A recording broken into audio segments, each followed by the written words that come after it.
Separate ఇమేజ్కి try చేస్తున్నారా అంటే మీరేం చెప్తారు? ట్రై చేయటమే ఉందమ్మా. సపరేట్ తన ఇమేజ్ అల్లు రామలింగయ్య గారు వారసుడుగా అల్లు రామలింగయ్య గారు ఒక బ్రాండ్. అల్లు అనేది ఒక బ్రాండ్. అల్లు రామలింగయ్య గారి మనవుడుగా అరవింద్ అనామకుడే కాదు, అరవింద్ ఎప్పటి నుంచో ప్రొడ్యూసర్, ఏనాడో బంట్రోజు భార్య, అప్పటి నుంచి ప్రొడ్యూసర్, అనుభవశాలి ఉన్నాడు. 3వ తరం అల్లు అర్జున్. అది వ్యక్తిగతంగా పెరగడం ఆ హెరిడిటరీ, అది 3వ తరం. ఒక అల్లు అనే ఒక బ్రాండ్ కి 3వ తరం కనుక ఇవాళ ఏదో కొత్తగా ఎదగటం అని కాదు ఇక్కడ విషయం.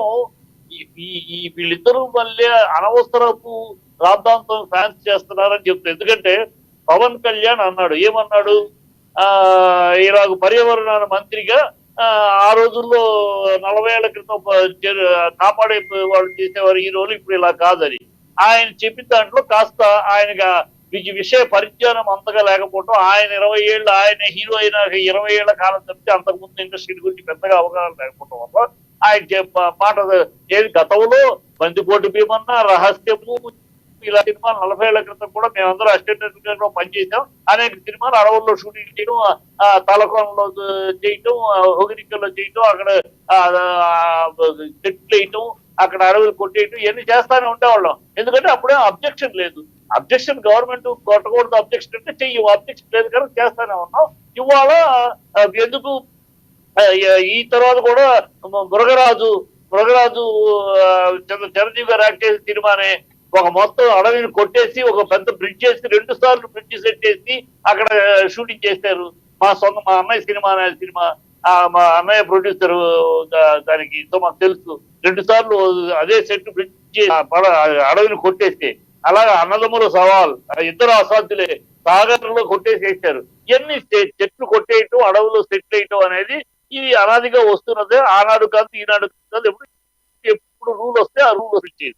కనుక ఆయన ఎవరినన్నారు, ఎవరిని ఉద్దేశించి అనలా.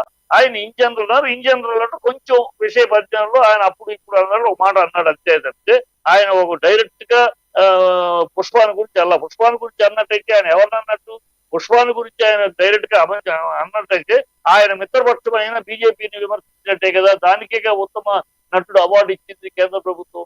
కనుక ఆయన బీజేపీని విమర్శిస్తున్నాడు అలాంటి పాత్ర. కనుక అవన్నీ వీళ్ళుగా ఫ్యాన్స్ గా దాన్ని అంటిస్తున్నారు. అలాగే అర్జున్ మీటింగ్ లో సుకుమార్ విషయంగా అన్నాడు, కవిత పిలిచింది వచ్చాను, లేకపోతే వచ్చేవాడు కానీ నాకు ఇష్టమైన చోటికి నేను వస్తాను అని. ఆ సందర్భాన్ని రామునితో కపివరుడిట్లేని అంటే రాముని తోక అని పెట్టి రాముని తోక పివరుడిట్లే అంటున్నారు అన్నట్టు. అది వేరే సందర్భం. ఆ సందర్భంలో ఆయన మాట్లాడాడు. ఆ మాట్లాడిన దాన్ని ఆ వాక్యాన్ని పట్టుకుని నేను ఎక్కడికైనా వస్తాను, నాకు ఇష్టం వచ్చి దాన్ని చేసి ట్రోల్ చేస్తున్నారు. ఇది చాలా బుద్ధి తక్కువ. దీని అంతటికి కారణం ఎవరిని నిందించలేదు, ఎవరిని చేయలేదు. ఇప్పుడు పులిస్తా పెట్టాల్సింది ఆయనే. ఈ నాగబాబు గారు ఆ ఎలక్షన్ అప్పుడు తను వెళ్ళినప్పుడు అనవసరంగా ఒక ట్వీట్ చేయటం ఇక్కడ నిప్పు రాజుకుంది.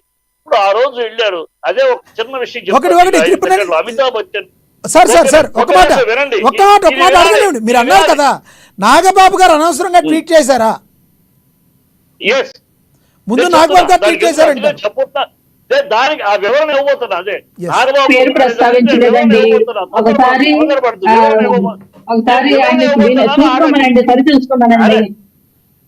అరే వివరణ ఇవ్వతున్నాక మాట్లాడండి దయచేసి. వివరణ ఇచ్చినాక ఆగండి.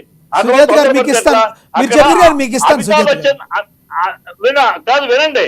అమితాబ్ బచ్చన్ కాంగ్రెస్ ఎంపీగా ఉండి ఎంపీ నుంచి అయిపోయినాక వైబ్రెంట్ గుజరాత్ కు మోడీ గారు అడిగితే మోడీ గారికి అంబాసిడర్ గా పనిచేశాడు.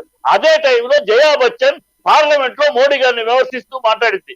ఇలాగో ఓ పాత్రికేయులు అడిగారు, ఏమంటే మీరేమో మోడీ గారిని సమర్థిస్తూ మీరేమో మోడీ గారిని సమర్థిస్తూ మాట్లాడుతున్నారు, ఆవిడేమో కాంగ్రెస్ ని మోడీని విమర్శిస్తూ మాట్లాడింది. ఏంటంటే విడాకులు తీసుకోమంటారా? అది ఆవిడ అభిప్రాయం, ఇది నా అభిప్రాయం. కానీ ఎవరి అభిప్రాయం గౌరవించడం తప్పితే వీళ్ళు మీరు అనవసర రాజకీయాలు చేయొద్దని కోపడ్డాడు. అలాగే నాగబాబు కూడా ఆ రోజు ఇలా అనకుండా అదే అతని అభిప్రాయం స్నేహధర్మం కోసం మాట ఇచ్చిన కోసం వెళ్ళాడు. కనుక దాని గురించి అనకుండా ఆయన అనవసరంగా నా వాళ్ళు మా వాళ్ళు పరాయి వాళ్ళు అని మాట్లాడటం అగ్గి రాజుకుంది ఫ్యాన్స్ మధ్య. అది ఓకే. ఇప్పుడు ముగించాల్సిన బాధ్యత కూడా ఆయన మీదే ఉంది. ఈవెన్ పవన్ కళ్యాణ్ ఉప ముఖ్యమంత్రి స్థానంలో ఉన్నాడు, గౌరవ స్థానంలో ఉన్నాడు. ఆయన ఇది ఒకరిని ఉద్దేశించి మాట్లాడింది కాదు. అనవసరంగా మీరు రద్దు చేయకండి, ఆయన పులిస్టా పెట్టాలి. లేకపోతే వీళ్ళ విద్యుత్ ఆలోచన లేకపోతే నష్టపోయేది ఎవరు? నందమూరి ఫ్యామిలీ కాదు, ఘట్టమనేని ఫ్యామిలీ కాదు, అక్కినేని ఫ్యామిలీ కాదు, ఈ ఫ్యామిలీలే. వీళ్ళ బరువులే మర్యాదలు పోతాయి. అది గుర్తుంచుకోవాలి. మన కుటుంబ మర్యాదలే పోతాయి. మన ఫ్యాన్స్ మనం కంట్రోల్ చేసుకోకపోతే అసహ్యంగా మనం తిప్పుకుంటున్నాం. ఇది మన ఓకే. బరువులు పోతాయనే విజ్ఞత, ఆలోచన ఓకే చిట్టిబాబు గారు